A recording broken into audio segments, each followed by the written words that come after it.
kwa mtandao. Ndio Pastor T alikuwa na uwezo wa kwenda kwa Bahati nyumbani, amwambia wewe Bahati, wacha hii na hii na hii. Unaweza Bahati naye anaona hana ile upendo wa wachungaji, naye anakasirika. Lakini kama angeendewa amwambie Bahati, hii kenye umefanya si kizuri, angeaja. Mimi naomba ili kanisa tukue na upendo kwa hawa watu ulimwengu, tuwaombee. Watabadilika kwa jina la Yesu. Hawa kina Willy Paul hawachaendewa kuhubiriwa, walitoka kwa Kristo, wana uwezo kurudi.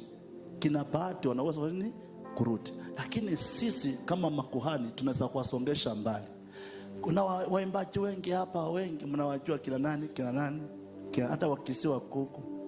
Tuna uwezo wa kuwarejesha. Mimi nimesikia kwenye ulimwengu maroho kuna waimbaji wa kidunia wameshindwa kulala kwa sababu wanataka Mungu, wameshindwa watenda wapi. Nasikia kwa mbali sana. Kuna huyo mdada anaitwa Size 8. Anaitwa na Size 8 ama Size 8.